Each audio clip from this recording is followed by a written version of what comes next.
من الشیطان الرجیم بسم اللہ الرحمن الرحیم رب اشرح لی صدری ویسر لی امری واحلل عقدۃ من لسانی یفقهوا قولی اللهم صل علی محمد وعلى آل محمد كما صلیت علی ابراہیم وعلى آل ابراہیم انک حمید مجید اللهم بارک علی محمد وعلى آل محمد كما بارکت علی ابراہیم وعلى آل ابراہیم انک حمید مجید۔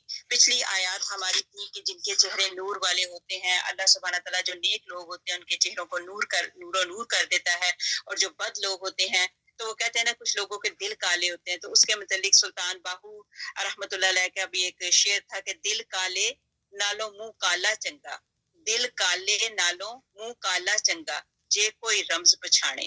تو اب یہی بات ہے کہ کچھ لوگوں کے چہرے اتنے مطلب سفید ہوتے ہیں لیکن دل کالے ہوتے ہیں، لیکن کچھ لوگوں کے دل اتنے خوبصورت، اتنے پیارے، اتنے سفید ہوتے ہیں لیکن منہ کالے۔ تو یہ ہم نے اپنے لوگوں کے چہروں سے جج نہیں کرنا۔ اس کے بعد ہمیں اللہ تعالیٰ کے حکم سے جو ہماری آیات آئیں وہ جنگ کے متعلق آئیں، جنگ بدر کے متعلق بات ہوئی، جنگ احد کے متعلق بات ہوئی، اور وہاں پہ یہ بات کی گئی کہ جہاں پہ نبی پاک حضرت محمد مصطفیٰ صلی اللہ علیہ وسلم کا حکم تھا، نبی پاک حضرت محمد مصطفیٰ صلی اللہ علیہ وآلہ وسلم نے صحابہ کرام رضی اللہ تعالیٰ عنہم کو کہا تھا کہ جہاں میں نے آپ کو رکنے کا کہہ دیا تو وہیں پہ رکنا ہے۔ ڈزنٹ میٹر اگر آپ کو فتح مل گئی، ڈزنٹ میٹر کہ کے سارے کیا ہو گئے کہ مطلب غالب آؤ یا مغلوب آؤ، لیکن اپنے جو جگہ ہے اس کو نہیں چھوڑنا، جس جگہ پہ نبی پاک صلی اللہ علیہ وسلم نے کہا تھا وہیں پہ رکنا ہے۔ لیکن صحابہ رضی اللہ تعالیٰ عنہم کو کچھ ایسی ذہن میں بات آ گئی، شیطان نے ورگلا کیا اور کچھ مال غنیمت آ گئی، تو اس کا ان کو پتا تھا کہ ہم تو اب کامیاب ہی کامیاب ہیں، ہم تو اب کامیاب ہیں، لہٰذا انہوں نے کیا کیا کہ وہ پہاڑوں سے نیچے اتر گئے۔ اب تیر اندازوں کی اپنی اپنی جگہ انہوں نے مقرر کی ہوئی تھی، لیکن نبی پاک حضرت محمد مصطفیٰ صلی اللہ علیہ وسلم کی بات اس وقت ان کے ذہن سے نکل گئی اور وہ مال غنیمت کے پیچھے بھاگنا شروع ہو گئے۔ جب نیچے آ گئے تو کیا ہوا کہ دوسرے لوگوں کو موقع مل گیا، انہوں نے وار کرنی شروع کر اعوذ باللہ من الشیطان الرجیم، اعوذ باللہ من الشیطان الرجیم۔ تو اب کیا ہوا کہ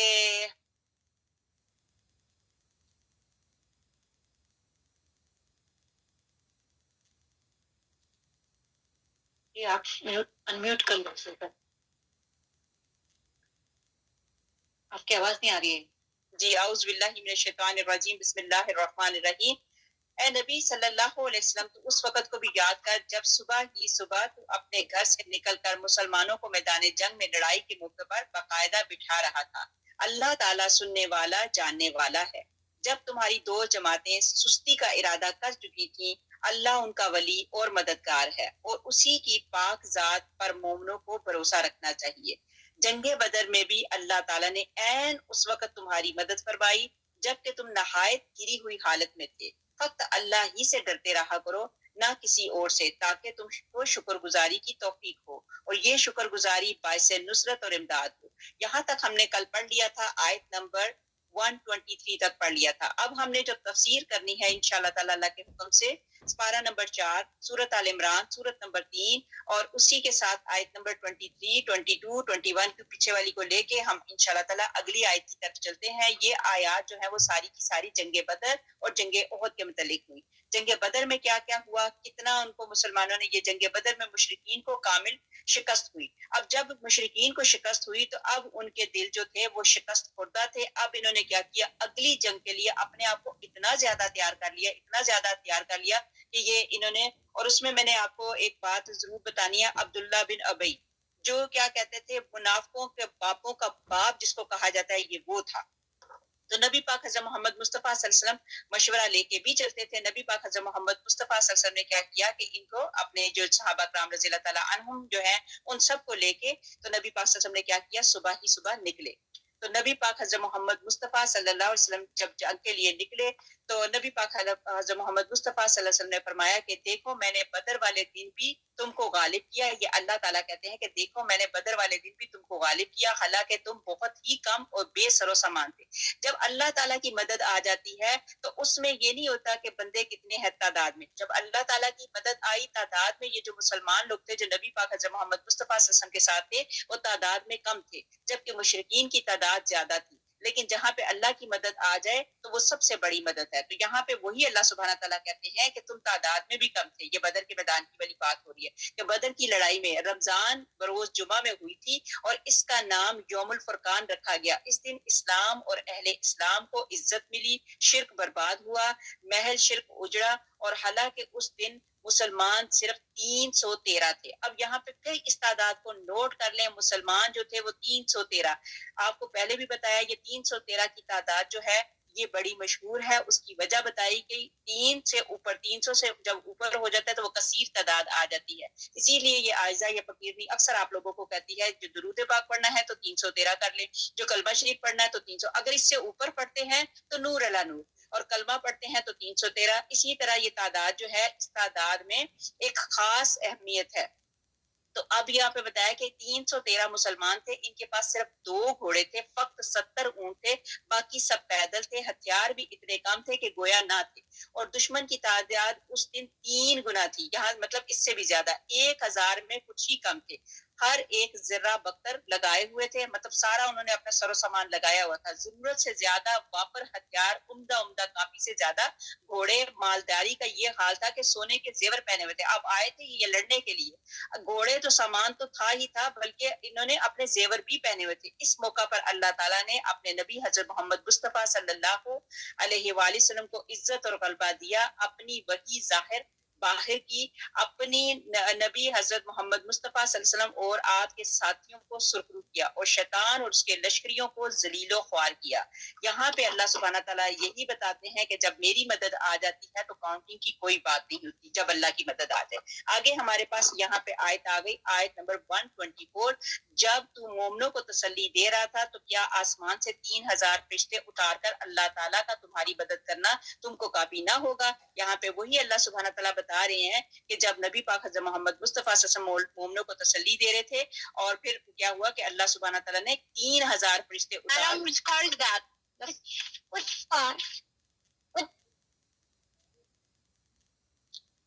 اعوذ باللہ من الشیطان الرجیم، آسمان سے 3000 فرشتے اتار کر اللہ تعالیٰ کا تمہاری مدد کرنا تم کو کافی نہ ہوگا؟ گویا یہ لوگ اپنے اس جوش سے آئیں، لیکن اگر تم صبر پر پرہیزگاری کرو گے، صبر اور پرہیزگاری کرو گے تو تمہارا رب تمہاری امداد 5000 فرشتوں سے کرے گا جو نشاندار ہوں گے۔ یہاں پہ اللہ سبحانہ تعالیٰ نے فرشتوں کی بات بتائی، اور فرشتوں کا یہ بھی بتا دیا گیا کہ ان کے اوپر نشان لگے ہوں گے اللہ کے فضل سے، اور یہ تو محض تمہارے دل کی خوشی اور اطمینان قلب کے لیے ہے۔ یاد رکھو کہ مدد اللہ ہی کی طرف سے ہے جو غالب اور حکمتوں والا ہے۔ اس امداد الہی سے کفار کی ایک جماعت کٹ جائے گی اور ذلیل ہوگی، اور سارے کے سارے نامراد ہو کر واپس چلے جائیں گے۔ اے پیغمبر، تمہارے اختیار میں کچھ نہیں، اللہ چاہے ان کی توبہ قبول کرے، چاہے عذاب کرے، کیونکہ وہ ظالم ہے۔ وہ دوسرے لوگوں کی بات ہو رہی، کیونکہ وہ ظالم ہے۔ آسمانوں اور زمین میں جو کچھ ہے سب اللہ ہی کا ہے، اور جسے چاہے بخشے، جسے چاہے عذاب کرے۔ اللہ تعالیٰ بخشش کرنے والا مہربان ہے۔ جنگ بدر اور جنگ احد میں لشکر اسلام کے فرشتوں سے مدد کی گئی۔ اللہ سبحانہ تعالیٰ نے کیا، اسلام کے جو لوگ تھے ان کی اللہ تعالیٰ نے مدد کی، چونکہ مسلمان میں دعا چھوڑ کر ہٹ گئے، اس لیے یہ فرشتے نازل ہوئے اللہ تعالیٰ کے حکم سے۔ ابن عباس رضی اللہ تعالیٰ عنہ فرماتے ہیں کہ بدر کے علاوہ فرشتے کبھی کسی جنگ میں شامل نہیں ہوئے، اور سفید رنگ اماموں کی علامت تھی، یہ صرف مدد کے لیے اور گنتی بڑھانے کے لیے تھے، نہ کہ لڑتے ہوں۔ یہ بھی مروی ہے کہ جنگ بدر میں حضرت زبیر رضی اللہ تعالیٰ عنہ کے سر پر سفید رنگ کا ساپا تھا اور فرشتوں پر زرد رنگ کا، واللہ عالم۔ پھر فرمایا کہ یہ فرشتوں کا نازل کرنا اور تم کو اس کی خبر دینا صرف تمہاری خوشی، دلجوئی اور اطمینان کے لیے ہے، ورنہ اللہ کو قدرت ہے کہ بغیر ان کو اتارے بلکہ بغیر تمہارے لڑے بھی تم کو غالب کر دے، مدد اس کی طرف سے ہے۔ اب یہاں پہ اللہ سبحانہ تعالیٰ یہی کہہ رہے ہیں کہ اگر میں چاہتا تو ان کی مدد کے بغیر، کیونکہ مجھے تو کسی چیز کی، میں تو محتاج ہی نہیں، میں چاہتا تو اسی طرح، لیکن اللہ سبحانہ تعالیٰ نے وہاں پہ لوگوں کو آزمانا تھا کہ کون جو ہے وہ اللہ والے ہیں۔ اب یہاں پہ اللہ چاہتا تو ان سے خود ہی بدلہ لے لیتا، لیکن وہ ہر ایک کو آزما رہا ہے۔ اللہ تعالیٰ کی راہ میں جو قتل کیے جائیں ان کے اعمال اکارت نہیں ہوتے، اللہ انہیں راہ دکھائے گا اور ان کے اعمال سنوار دے گا اور انہیں جنت میں لے جائے گا جن کی تعریف وہ کر چکے ہیں۔ وہ عزت والا ہے، وہ اپنے ہر کام میں حکمت رکھتا ہے۔ یہ حکم جہاد بھی طرح طرح کی حکمتوں پر مبنی ہے. اس سے کفار ہلاک ہوں گے یا ذلیل ہوں گے یا نامراد واپس ہو جائیں گے. اس کے بعد بیان ہوتا ہے کہ دنیا اور آخرت کے کل امور اللہ تعالیٰ کے ہاتھ میں ہے. اللہ تعالیٰ کے اختیار میں ہر چیز ہے. پھر ایک اور روایت میں بتایا گیا کہ اس میں کیا ہے کہ 4 آدمیوں پر یہ بددعا تھی. اب نبی پاک حضرت محمد مصطفیٰ صلی اللہ علیہ وسلم اس دن تھوڑے سے زخمی بھی ہو گئے. بلکہ اس میں ایک اور بھی آپ کو بتا دوں، صحیح بخاری میں رسول اللہ صلی اللہ علیہ وسلم صبح کی نماز میں جب دوسری رکعت کے رکوع سے سر اٹھاتے تو سمیع اللہ لمن حمدہ ربنا ولک الحمد کہہ لیتے تو کفار پر بددعا کرتے. اب انہوں نے اتنا زیادہ تنگ کر دیا تھا، حالانکہ نبی پاک حضرت محمد مصطفیٰ صلی اللہ علیہ وسلم کا شیوا نہیں کہ نبی پاک صلی اللہ علیہ وسلم بددعا کرتے. اور یہ ایک مرتبہ تو ان کے ساتھ اتنا کفار نے اتنا تنگ کیا کہ اللہ سبحانہ تعالیٰ نے فرشتوں کو بھیج ڈالا کہ اگر آپ کہتے ہیں کہ ان کی قوم کو کیا کرتے ہیں 2 پہاڑوں کے درمیان میں پیس دیا جائے. لیکن نبی پاک حضرت محمد مصطفیٰ صلی اللہ علیہ وسلم نے کہا کہ نہیں، انہی کی اولاد میں سے اللہ سبحانہ تعالیٰ انہی کی اولاد کو نیکی کی ہدایت دے گا، وہی نیک لوگ شامل ہوں گے. تو یہاں پہ یہ بتایا گیا جب انہوں نے تنگ کیا، اتنا زیادہ تنگ ہو گئے، جو صحیح بخاری کی حدیث کا آپ کو مفہوم بتا رہی ہوں کہ نبی پاک حضرت محمد مصطفیٰ صلی اللہ علیہ وسلم صبح کی نماز میں جب دوسری رکعت کی رکوع سے سر اٹھاتے تو سمیع اللہ لمن حمدہ ربنا ولک الحمد. اس کا مطلب یہ ہے کہ اللہ نے اس کی سن لی جس نے اللہ کی تعریف کی. تو یہ کہہ لیتے تو کفار پر بددعا کرتے کہ اے اللہ فلاں پر لعنت کر. اس کے بارے میں یہ آیت لیس لک من الامر شیء نازل ہوئی، یہ جو ابھی ہم نے آیت پڑھی. مسند احمد میں ہے کہ ان کافروں کے نام بھی آئے ہیں، مثلا حارث بن حشام، سہیل بن عمرو، صفوان بن امیہ. اور اسی میں ہے کہ بالآخر ان کو ہدایت نصیب ہوئی اور یہ مسلمان ہو گئے. اور ایک اور روایت میں ہے کہ 4 آدمیوں پر یہ بددعا دی تھی جس سے روک دیے گئے. صحیح بخاری میں حضور پاک صلی اللہ علیہ وسلم جب کسی پر بددعا کرنا یا کسی کے حق میں نیک دعا کرنا چاہتے تو رکوع کے بعد سمیع اللہ لمن حمدہ ربنا ولک الحمد پڑھ کر دعا مانگتے. کبھی کہتے اے اللہ ولید بن ولید، سلمہ بن حشام، عیاش بن ابی ربیعہ اور کمزور مومنوں کو کفار سے نجات دے. اے اللہ قبیلہ مضر پر اپنی پکڑ اور اپنا عذاب نازل فرما اور ان پر ایسی قحط سالی بھیج جیسی حضرت یوسف علیہ السلام کے زمانے میں تھی. یہ بددعا بآواز بلند ہوا کرتی تھی. اور بعض مرتبہ صبح کی نماز کی قنوت میں یوں بھی کہتے تھے کہ اے فلاں فلاں پر لعنت بھیج، مطلب اللہ سبحانہ تعالیٰ. اور عرب کے بعض قبیلوں کے نام لیتے تھے. واللہ عالم. یہ بخاری کی حدیث میں نے آپ کے سامنے پڑھ کے سنائی. اور روایت میں ہے کہ جنگ احد میں جب آپ کے دندان مبارک شہید ہوئے، چہرہ زخمی ہوا، خون بہنے لگا تو زبان سے نکل گیا کہ وہ قوم کیسے پلا پائے گی جس نے اپنے نبی کے ساتھ یہ کیا. یہاں پہ نبی پاک حضرت محمد مصطفیٰ صلی اللہ علیہ وسلم کو اتنا زیادہ انہوں نے شدید زخمی کر دیا کہ نبی پاک حضرت محمد مصطفیٰ صلی اللہ علیہ وسلم کہ وہ زخمی بھی ہو گئے، بلڈ بھی اتنا نکلا کہ وہ اتنی کمزوری ہو گئی ان کو. تو کمزوری کے ساتھ جیسے کہتے ہیں نا بندہ غشی میں جیسے آ جاتا ہے، تو یہ اس وقت کی بات بتا رہی ہوں. اس وقت ان کے منہ سے یہ کلمہ نکلا تھا، ورنہ نبی پاک حضرت محمد مصطفیٰ صلی اللہ علیہ وسلم ایسا کلمہ کہتے ہی نہیں تھے. لیکن انہوں نے بڑا ظلم کیا، جو میں نے ابھی آپ کو بتایا کہ ان کے دندان مبارک مطلب جو تھے وہ بھی شہید ہو گئے. تو اس وقت یہ آیت جو پڑھی گئی. پھر آپ اس غزوے میں ایک گڑھے میں گر پڑے تھے اور خون بہت نکل گیا تھا. کچھ تو اس ذوق کی وجہ سے اور کچھ اس وجہ سے کہ دوہری زرہ پہنے ہوئے تھے، اٹھ نہ سکے. حضرت حذیفہ رضی اللہ تعالیٰ عنہ کے مولا حضرت سالم رضی اللہ تعالیٰ عنہ پہنچے اور چہرے پر سے خون پہنچا. جب افاقہ ہوا تو آپ نے یہ فرمایا جو آیت یہ ابھی نازل ہوئی ہے. تو یہ آپ نے سنی پڑھی کہ نبی پاک حضرت محمد مصطفیٰ صلی اللہ علیہ وسلم بہت بڑے دل والے تھے، لیکن انہوں نے اتنا تنگ کیا. بلکہ آج ہی میں یہ پڑھ بھی رہی تھی، پڑھتے پڑھتے میری آنکھوں میں سے آنسو جاری ہو گئے کہ کتنے وہ میرے آقا کریم صلی اللہ علیہ وسلم کے ساتھ انہوں نے کتنا ظلم کیا. ابھی انشاءاللہ آپ کو پڑھ کے سناتی ہوں. آگے آیت ہمارے پاس ہے، آیت نمبر 130. اے ایمان والو، بڑا چڑھا کر سود نہ کھاؤ اور اللہ تعالیٰ سے ڈرتے رہا کرو تاکہ تم کو نجات مل جائے، اور اس آگ سے ڈرتے رہا کرو جو کافروں کے لیے تیار کی گئی ہے. اللہ تعالیٰ اور اس کے رسول کی فرما برداری کرتے رہو تاکہ تم پر رحم کیا جائے. اپنے رب کی بخشش کی طرف، اس جنت کی طرف دوڑو جس کی چوڑائی آسمانوں اور زمینوں کے برابر ہے، جو پرہیزگاروں کے لیے تیار کی گئی ہے. الحمدللہ، اللہ سبحانہ تعالیٰ مجھے اور آپ کو پرہیزگار لوگوں میں شامل فرما دے اور اللہ سبحانہ تعالیٰ اس جنت کا مستحق بنا دے. آگے جو لوگ آسانی اور سختی کے موقع پر بھی اللہ کی راہ میں خرچ کرتے رہتے ہیں، یہ بڑی خوبصورت بات ہے. جو لوگ آسانی اور سختی کے موقع پر اللہ کی راہ میں خرچ کرتے رہتے ہیں، غصہ پینے والے اور لوگوں سے درگزر کرنے والے وہ ہیں. اللہ تعالیٰ بھی ان نیکوکاروں کو دوست رکھتا ہے. یہ کن کی بات ہو رہی ہے؟ اللہ تعالیٰ کن کے ولی ہے؟ اللہ تعالیٰ کن کو دوست رکھتا ہے؟ ایک تو پرہیزگار اور سختی اور آسانی کے وقت میں اللہ کی راہ میں خرچ کرتے رہتے ہیں. چاہے وہ غریب ہیں تو غربت میں بھی وہ اللہ کی راہ میں تھوڑی بہت خرچ کر دیتے ہیں، اور چاہے وہ ان کے پاس مطلب اللہ تعالیٰ نے فراوانی دی ہوئی ہے اس کے باوجود وہ اللہ تعالیٰ کے راہ میں خرچ کرتے ہیں. پھر اس کے بعد جو دوسری تیسری چیز بات بتائی گئی، غصہ پینے والے. مطلب بندے کو غصہ آتا ہے، انسان ہے، بندہ ہے، بشر ہے، بندوں کو انسانوں کو اکثر غصہ آتا ہے. تو غصہ جب آتا مطلب غصہ آنا برا نہیں، لیکن غصہ آ کے اس کو واپس کر دینا بہت اچھی بات ہے. تو غصہ پینے والے اور لوگوں سے درگزر کرنے والے ہیں، اللہ تعالیٰ بھی ان نیکوکاروں کو دوست رکھتا ہے. جب ان سے کوئی ناشائستہ کام ہو جائے یا کوئی گناہ کر بیٹھے تو فوراً اللہ کا ذکر اور اپنے گناہوں کا استغفار کرنے لگتے ہیں. ہم بھی اللہ تعالیٰ سے یہیں پہ بیٹھ کے دعا کرتے ہیں کہ اللہ سبحانہ تعالیٰ ہمیں بھی معاف فرما دے. کہیں ہم نے بھی غصہ مطلب زیادہ کر دیا اور کبھی کسی سے درگزر نہیں کیا تو اللہ ہمیں معاف فرما دے، اور کوئی ہم سے کوئی غلط کام ہو گیا تو اللہ ہمیں معاف فرما دے. اور ہم اللہ تعالیٰ کا ہی ذکر کرتے ہیں اور اللہ سے اپنے گناہوں کی استغفار کرتے ہیں. اللہ ہماری استغفار کو قبول فرما لے. فی الواقعہ اللہ کے سوا اور کوئی گناہوں کو بخش بھی نہیں سکتا، اور وہ لوگ باوجود علم کے کسی برے کام پر اڑ نہیں جاتے. انہی کا بدلہ ان کے رب کی طرف سے مغفرت ہے اور جنتیں ہیں جن کے نیچے نہریں بہتی ہیں، جس میں وہ ہمیشہ رہیں گے. ان کاموں کے کرنے والوں کا ثواب بہت ہی اچھا ہے. بے شک اب یہاں پہ بہترین انسان وہ ہے جسے دیر سے غصہ آئے اور جلدی ٹھنڈا ہو جائے. غصہ بھی ایک بہت بڑی بیماری ہے. بہترین گناہگار وہ ہے جو جلدی توبہ کر لے. اللہ بہترین توبہ قبول کرنے والا ہے. مطلب یہ ہے کہ کبھی کہیں پہ غصہ آ جائے تو فوراً اپنے غصے پہ کنٹرول کر لو، پھر اللہ سے توبہ کر لو. پھر اللہ سے دوستی کرنے کے یہ ٹپ جو ہمیں بتائے ہیں کہ یہی ہے کہ غصہ جب بھی ہے، غصے کی 3 قسمیں ہیں. نمبر 1 جلدی آنا اور جلدی چلا جانا. نمبر 2 جلدی آنا اور دیر سے جانا.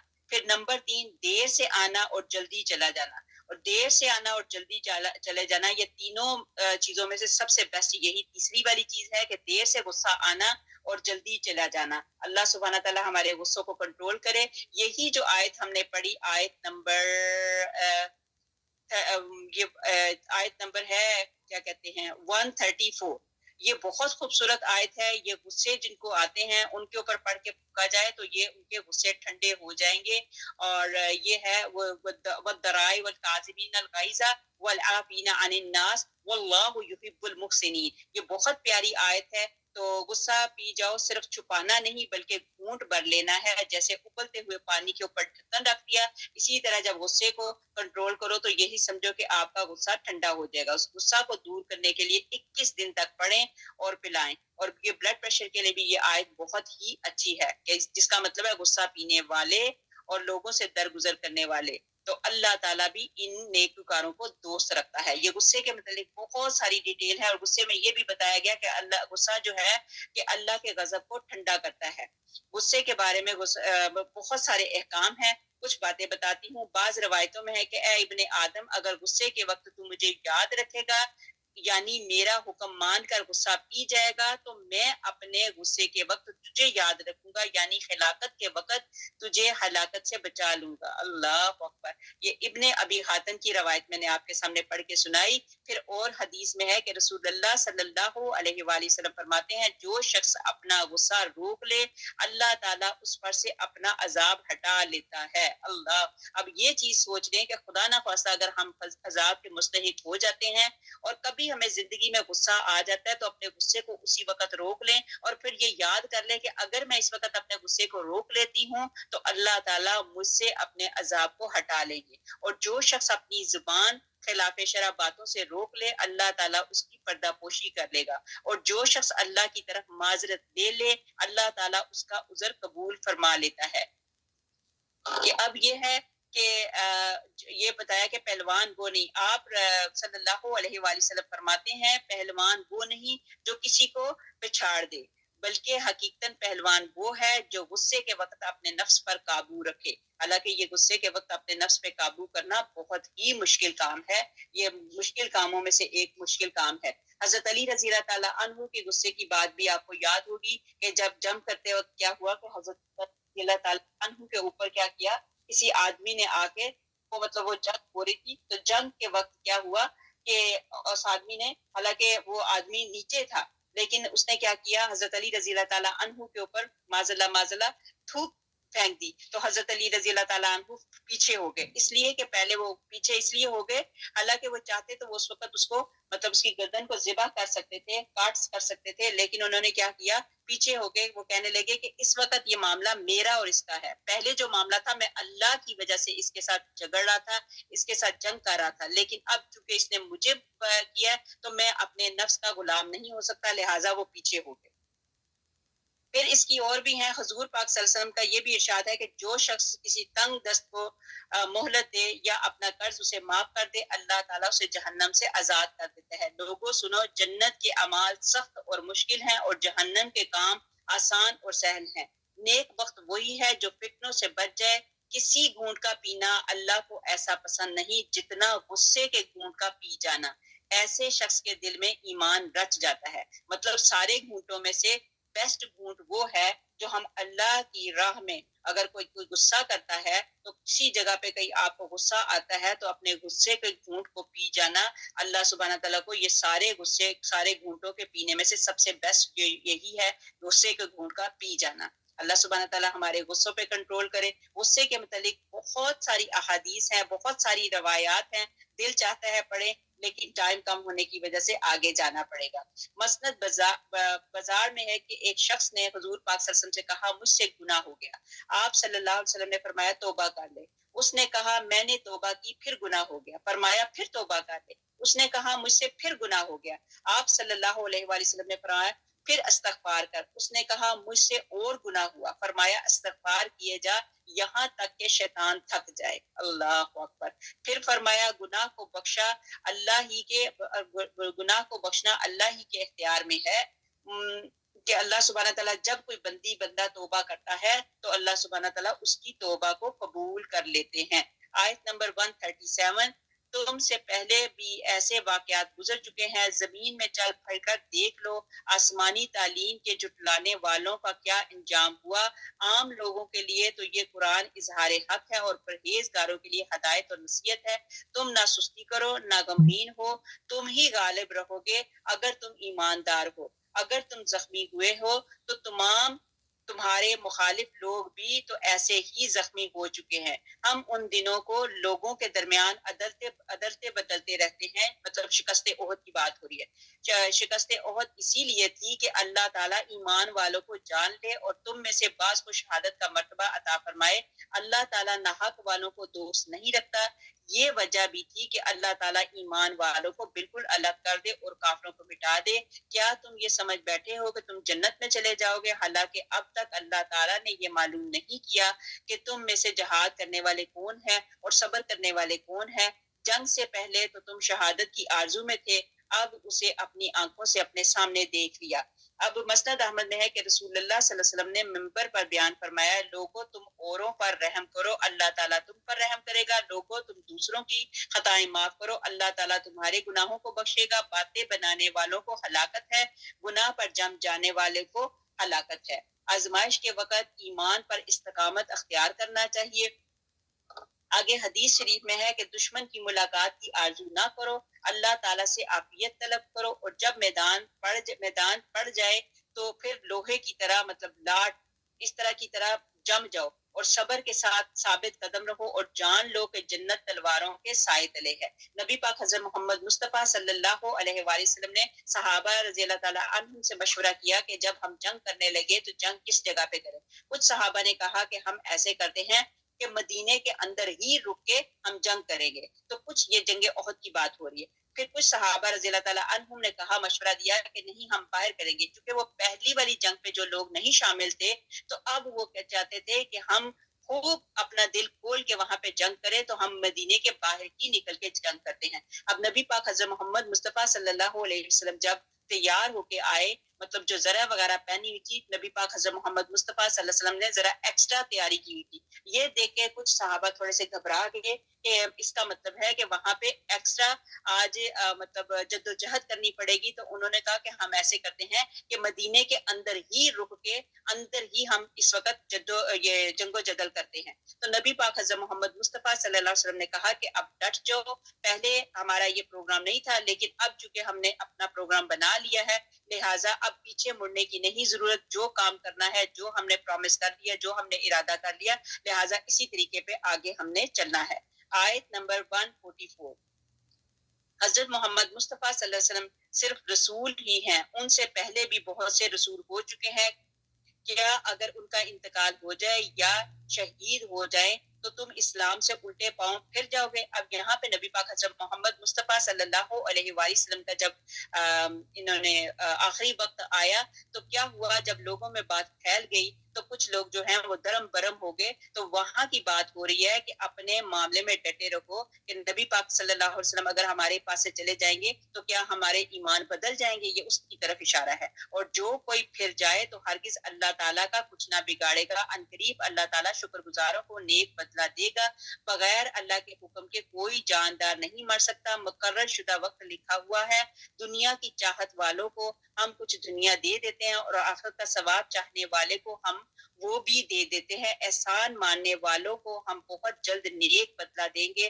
بہت سے نبیوں کے ہم رکاب ہو کر بہت سے اللہ والے جہاد کر چکے ہیں. انہیں بھی راہ اللہ میں تکلیفیں پہنچی ہیں، لیکن نہ تو انہوں نے ہمت ہاری، نہ سست ہوئے، نہ دبے. اللہ صبر کرنے والوں کو ہی چاہتا ہے. وہ یہی کہتے رہے کہ اے پروردگار ہمارے گناہوں کو بخش اور ہم سے ہمارے کاموں میں سے جو بے جا زیادتی ہوئی ہے اسے بھی معاف فرما اور ہمیں ثابت قدمی عطا فرما اور ہمیں کافروں کی قوم پر مدد دے. اللہ تعالیٰ نے انہیں دنیا کا ثواب بھی دیا اور آخرت کے ثواب کی خوبی بھی عطا فرمائی. اللہ تعالیٰ نیک لوگوں کو دوست رکھتا ہے. ہم نے پہلے بھی ہم نے جو آیات پڑھی سورہ بقرہ کے اینڈ کی بھی اور وہی آمن رسول والی بھی، اس میں بھی دعا کی گئی. ان آیات میں بھی اللہ سبحانہ تعالیٰ سے دعا کی گئی اور اللہ تعالیٰ نے ان کی دعاؤں کو قبول فرمایا. اب وفات نبی کی دلیل اب کیا تھی کہ ایک روایت میں ہے کہ ایک مہاجر نے دیکھا کہ ایک انصاری جنگ احد میں زخموں سے چور زمین پر گر پڑا ہے اور خاک و خون میں لوٹ پوٹ رہا ہے. اس سے کہا کہ آپ کو بھی معلوم ہے کہ حضور پاک صلی اللہ علیہ وآلہ وسلم قتل کر دیے گئے. اس نے کہا کہ اگر یہ صحیح ہے تو اپنا کام کر گئے، اب آپ کے دین پر سے تم سب بھی قربان ہو جاؤ. مطلب حالانکہ وہ زمین پہ لیٹا اور وہ اس کے لفظ کیا تھے کہ تم لوگ بھی کیا کرو، اللہ کے دین پر قربان ہو جاؤ. اسی کے بارے میں یہ آیت گزری جو ابھی ہم نے پڑھی. حضور پاک صلی اللہ علیہ وسلم کی وفات کی خبر سن کر حضرت ابوبکر صدیق رضی اللہ تعالیٰ عنہ گھوڑے پر سوار ہو کر مسجد میں تشریف لے گئے. یہ حضرت ابوبکر صدیق رضی اللہ تعالیٰ عنہ کی بات ہو رہی ہے. وہ گھوڑے پہ بیٹھ کے مسجد میں تشریف لے گئے. لوگوں کی حالت دیکھی بھالی اور بغیر کچھ کہے سنے حضرت عائشہ رضی اللہ تعالیٰ عنہ کے گھر میں آئے. یہاں حضور پاک صلی اللہ علیہ وسلم پر جبرہ کی چادر اڑا دی گئی. یہاں پہ مجھے بڑا آیا، یہاں پہ نبی پاک حضرت محمد مصطفیٰ صلی اللہ علیہ وسلم کے متعلق بتایا گیا کہ جو ان کا آخری وقت تھا تو کیا ہوا کہ ان کے اوپر جبرہ کی چادر اڑا دی گئی تھی. آپ نے چادر کا کونا چہرہ مبارک پر سے ہٹا کر بے ساختہ بوسہ لے لیا اور روتے ہوئے فرمانے لگے، میرے ماں باپ آپ پر فدا ہوں، اللہ کی قسم اللہ تعالیٰ آپ پر 2 مرتبہ موت نہ لائے گا. جو موت آپ پر لکھ دی گئی ہے وہ آپ کو آ چکی ہے. اب دیکھیں وہ آقا کریم صلی اللہ علیہ وسلم کی اتنی محبت کرنے والے حضرت ابو بکر صدیق رضی اللہ تعالیٰ عنہ کا وہ وقت، انہوں نے کس طریقے سے آقا کریم صلی اللہ علیہ وسلم کے چہرے مبارک سے چادر ہٹائی ہوگی کہ وہ پیارے جن کی کمپنی میں وہ ہر وقت رہتے تھے تو آج اللہ تعالیٰ کے پاس چلے گئے جس میں عطر کے ساتھ، تو وہ ان کو بوسہ دے کے تو یہ بات کر رہے ہیں، ان کے چہرے مبارک سے مطلب بوسہ لیا اور پھر روتے ہوئے فرمانے لگے، میرے ماں باپ آپ پر فدا ہوں، اللہ کی قسم اللہ تعالیٰ آپ پر 2 مرتبہ موت نہ لائے گا. جو موت آپ پر لکھ دی گئی ہے وہ آپ کو آ چکی. اس کے بعد آپ پھر مسجد میں آئے. کتنی ہمت کی بات ہے، بڑے حوصلے کی بات ہے. پھر اس کے بعد حضرت ابو بکر صدیق رضی اللہ تعالیٰ عنہ مسجد میں آئے اور دیکھا کہ حضرت عمر فاروق رضی اللہ تعالیٰ عنہ خطبہ سنا رہے ہیں. ان سے فرمایا کہ خاموش ہو جاؤ. انہیں چپ کرا کر آپ نے لوگوں سے فرمایا، جو شخص محمد صلی اللہ علیہ وآلہ وسلم کی عبادت کرتا ہے وہ جان لے کہ محمد صلی اللہ علیہ وآلہ وسلم فوت ہو گئے، اور جو شخص اللہ کی عبادت کرتا تھا وہ خوش رہے کہ اللہ تعالیٰ زندہ ہے۔ یہاں پہ انہوں نے بتایا کہ جیسے کلو نفس ذائقۃ الموت، اللہ سبحانہ تعالیٰ نبی پاک حضرت محمد مصطفیٰ صلی اللہ علیہ وسلم کو بھی موت کا مزہ چکھایا ہے، لیکن وہ نبی پاک حضرت محمد مصطفیٰ صلی اللہ علیہ وسلم کو اللہ تعالیٰ نے موت دی کیونکہ وہ ان کو انسان بنایا تھا، ٹھیک ہے، اب تو وہ رسول، تو وہ انسان تھے، اور لیکن اللہ جو ہے تو انسانوں کی عبادت نہیں کی جاتی، جبکہ اللہ کی عبادت، اللہ حی ہے، اللہ قیوم ہے، اللہ تعالیٰ زندہ ہے، اس پر موت نہیں آتی۔ پھر آپ نے آیات تلاوت فرمائی، لوگوں کو ایسا معلوم ہونے لگا کہ گویا یہ آیت ابھی اتری ہے، تو پھر تو ہر شخص کی زبان پر یہ آیت چڑھ گئی اور لوگوں نے یقین کر لیا کہ آپ صلی اللہ علیہ وآلہ وسلم فوت ہو گئے۔ حضرت ابوبکر صدیق رضی اللہ تعالیٰ عنہ کی زبانی اس آیت کی تلاوت سن کر حضرت عمر فاروق رضی اللہ تعالیٰ عنہ کے تو گویا قدم ٹوٹ گئے، انہیں بھی یقین ہو گیا کہ حضور پاک صلی اللہ علیہ وسلم اس جہان فانی کو چھوڑ کر چل بسے۔ اب ان کی تو زندگیاں تھی نا نبی پاک صلی اللہ علیہ وسلم کے، یہ تو اتنے مطلب بیسٹ فرینڈ تھے، تو ان کی تو زندگیاں نبی پاک حضرت محمد مصطفیٰ صلی اللہ علیہ وسلم کے ساتھ جڑی ہوئی تھی۔ جو ہی ان کو پتا چلا تو ان کے کیا حالات تھے، لیکن اس وقت انہوں نے یہ بھی کہا کہ نبی پاک صلی اللہ علیہ وسلم چلے گئے، ہم عبادت جو کرتے ہیں وہ اللہ کی عبادت کرتے ہیں۔ پھر موت کا ایک وقت مقرر ہے جو ہر کسی بندہ روح نے جو بھی دنیا میں آیا اس نے موت کا مزہ چکھنا ہے۔ دنیا کو طلب کرنے والے آخرت کو چاہنے والے کیسے ہیں؟ اب یہاں پہ آگے بتایا جاتا ہے، پھر ارشاد ہوتا ہے کہ جس کا عمل صرف دنیا کے لیے ہو تو اس میں سے جتنا اس کے مقدر میں ہوتا ہے اس کو مل جاتا ہے، لیکن آخرت میں وہ خالی ہاتھ رہ جاتا ہے، اور جس کا قصد آخرت طلبی ہو اسے آخرت تو ملتی ہی ہے، لیکن دنیا بھی اپنے مقدر کا پا لیتا ہے۔ آگے ہمارے پاس آگے آیت نمبر 149، اے ایمان والو اگر تم کافروں کی باتیں مانو گے تو وہ تم کو تمہاری ایڑیوں کے بل پلٹا دیں گے۔ یہاں پہ یہی بتایا جا رہا ہے جو کافر ہے وہ کھلے تمہارے دشمن ہے، اور یعنی تم کو مرتد بنا دیں گے، پھر تم نامراد ہو جاؤ گے۔ یہ کافر جو ہے، کافر پوری کوشش ہے کہ تم لوگوں کو مرتد کرے، اور خدا نہ خواستہ اگر تم مرتد ہو جاؤ گے تو نامراد ہو جاؤ گے، بلکہ اللہ ہی تمہارا مولا ہے، وہی بہترین مددگار ہے۔ اللہ اکبر، بے شک اللہ سبحانہ تعالیٰ ہی مددگار ہے۔ ہم عنقریب کافروں کے دلوں میں روب ڈال دیں گے، اس وجہ سے یہ اللہ کے ساتھ ان چیزوں کو شریک کرتے ہیں جس کی کوئی دلیل اللہ نے نہیں اتاری، ان کا ٹھکانہ جہنم ہے اور ان ظالموں کی بری جگہ ہے۔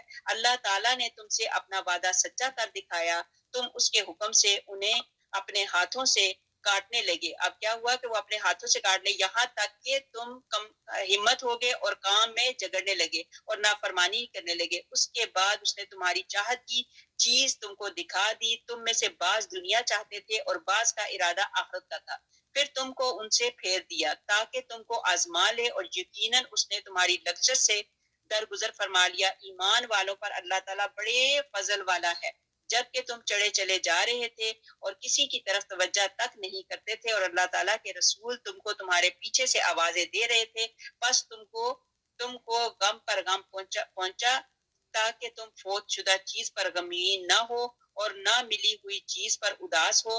اللہ تعالیٰ تمہارے تمام اعمال سے خبردار ہے۔ اللہ تعالیٰ ہر چیز کو جانتا ہے۔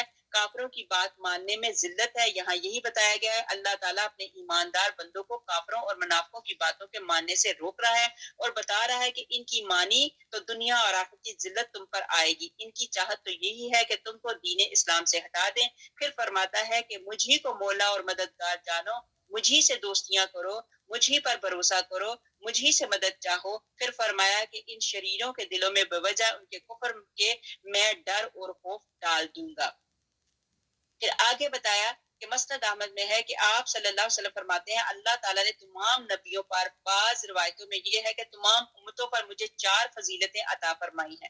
مجھے تمام دنیا کے طرف رسول بنا کر بھیجا گیا ہے، میرے اور میری امت کے لیے تمام زمین مسجد اور پاک بنائی گئی ہے، میرے امتی کو جہاں نماز کا وقت آ جائے وہی اس کی مسجد اور اس کا وضو ہے، میرا دشمن مجھ سے مہینہ بھر کی راہ پر وہیں سے اللہ اس کا دل روب سے پر کر دیتا ہے اور کانپنے لگتا ہے، میرے لیے غنیمت کے مال حلال کیے گئے ہیں، اور میں یہ ہے کہ میں مدد کیا گیا ہوں روب سے ہر دشمن پر، کہ اللہ سبحانہ تعالیٰ نے میرا روب جو ہے دشمنوں کے دلوں میں اتنا زیادہ ڈال دیا۔ پھر جنگ احد کے چند واقعات بیان کیے گئے یہاں پہ، کہ یہ ہوا کہ اللہ تعالیٰ نے اپنا وعدہ سچا کر دکھایا، یہ کیا تھا کہ تم اپنے ہاتھ سے، یہ یہاں پہ تھا کہ یہ جنگ احد کا کوشش کرتی ہوں چھوٹا سا واقعہ آپ تک پہنچا دیتی ہوں کہ یہ آپس میں جب اختلاف کرنے لگے، حالانکہ اللہ تعالیٰ نے تم کو تمہاری رغبت کی چیز دکھا دی تھی، یعنی مسلمان صاف طور پر غالب آ گئے تھے، مال غنیمت آنکھوں کے سامنے موجود تھا۔ اب صبح کے ٹائم کیا ہوا کہ ان کو کامیابی مل گئی، جب جنگ احد میں نبی پاک حضرت محمد مصطفیٰ صلی اللہ علیہ وسلم نے ان کو اسپاٹ بتا دیا تھا کہ تم نے یہاں سے نہیں ہلنا، جو مرضی ہو جائے۔ لیکن صبح کے ٹائم یہ کامیاب تھے، ان کو بھی پتہ چل گیا مسلمانوں کو کہ ہم کامیاب ہیں۔ جو ہی مال غنیمت آنکھوں کے سامنے موجود پایا دیکھا تو کفار پیٹ پھیر کر بھاگ کھڑے ہوئے، اور تم میں سے بعض نے دنیا طلبی کی اور کفار کی ہزیمت کو دیکھ کر نبی اکرم صلی اللہ علیہ وسلم کے فرمان کا خیال نہ کر کے مالک صلی اللہ علیہ وسلم نے ان کو اسپاٹ بتا دیا تھا کہ تم نے یہاں سے نہیں ہلنا، جو مرضی ہو جائے۔ لیکن صبح کے ٹائم یہ کامیاب تھے، ان کو بھی پتہ چل گیا مسلمانوں کو کہ ہم کامیاب ہیں۔ جو ہی مال غنیمت آنکھوں کے سامنے موجود پایا دیکھا تو کفار پیٹ پھیر کر بھاگ کھڑے ہوئے، اور تم میں سے بعض نے دنیا طلبی کی اور کفار کی ہزیمت کو دیکھ کر نبی اکرم صلی اللہ علیہ وسلم کے فرمان کا خیال نہ کر کے مال غنیمت کی طرف لپکے۔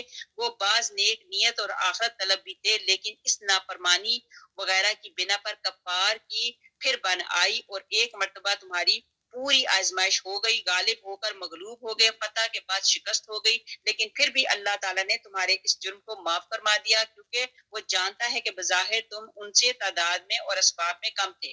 خطا کا معاف ہونا یہاں پہ یہ بتایا گیا کہ یہ بھی مطلب ہے کہ کچھ یوں ہی سی گوشمالی کر کے کچھ بزرگوں کی شہادت کے بعد اس نے اپنی آزمائش کو اٹھا لیا اور باقی والوں کو معاف فرما دیا۔ اللہ تعالیٰ با ایمان لوگوں پر فضل اور کرم کرتا ہے۔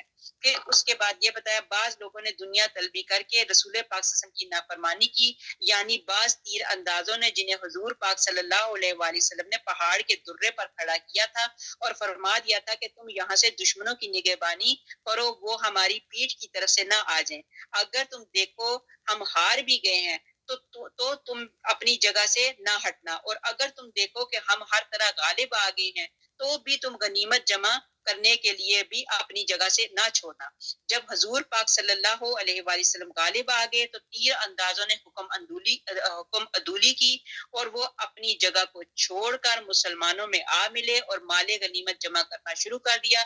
صفوں کا کوئی خیال نہ رہا، اور کیا کیا ہوا، درے کو خالی پا کر مشرکوں نے بھاگنا بند کیا اور غور و فکر کر کے اس جگہ سے حملہ کر دیا۔ چند مسلمان جو اب تک وہاں جمے کھڑے رہے تھے وہ شہید ہو گئے، اور اب ان لوگوں نے مسلمانوں کی پیٹھ کے پیچھے سے ان کی بے خبری میں اس زور کا حملہ کیا کہ مسلمانوں کے پیر نہ جم سکے، اور شروع دن کی فتح اب شکست میں بدل گئی، اور یہ مشہور ہو گیا کہ حضور پاک صلی اللہ علیہ وآلہ وسلم شہید ہو گئے، اور لڑائی کے رنگ نے مسلمانوں کا یقین کرا دیا۔ تھوڑی دیر کے بعد جب کہ مسلمانوں کی نظریں چہرہ مبارک پر پڑی تو وہ اپنی سب کوفت اور ساری مصیبت بھول گئے اور خوشی کے مارے حضور پاک صلی اللہ علیہ وسلم کی طرف لپکے۔ آپ ادھر آ رہے تھے اور فرماتے تھے کہ اللہ کا سخت غضب نازل ہو ان لوگوں پر جنہوں نے اللہ تعالیٰ کے رسول کے چہرے کو خونا خون کر دیا۔ انہیں کوئی حق نہ تھا کہ اس طرح ہم پر غالب آ جائیں۔ تھوڑی دیر میں ہم نے سنا کہ ابو سفیان پہاڑ کے نیچے کھڑا ہوا کہہ رہا تھا۔ یہ ابو سفیان اس وقت کیا تھے کہ وہ مخالف لوگوں میں، مشرک لوگوں میں شامل تھے، تو وہاں پہ وہ کیا کہہ رہے تھے، کہاں ہے ابو بکر، کہاں ہے عمر، کہاں ہے حضور پاک صلی اللہ علیہ وسلم، جو اسے میں جواب دوں۔ تو آپ نے اجازت دی تو عمر فاروق رضی اللہ تعالیٰ نے اس کے جواب میں فرمایا کہ اللہ بہت بلند ہے اور جلال اور عظمت والا ہے، عزت والا ہے، اللہ تعالیٰ بہت بلند اور جلال اور عزت والا ہے۔ وہ پوچھنے لگا بتاؤ محمد کہاں ہے؟ تو ابو بکر صدیق رضی اللہ تعالیٰ عنہ کہاں ہے، عمر فاروق رضی اللہ تعالیٰ عنہ کہاں ہے؟ تو آپ نے فرمایا یہ ہیں رسول اللہ صلی اللہ علیہ وسلم، یہ ہیں حضرت ابو بکر صدیق رضی اللہ تعالیٰ عنہ، اور یہ ہوں میں عمر فاروق رضی اللہ تعالیٰ عنہ۔ ابو سفیان کہنے لگا یہ بدر کا بدلہ ہے، یوں ہی چھاؤں الٹتی پلٹتی رہتی ہے، لڑائی کی مثل تو کنویں کے ڈول کی سی ہے۔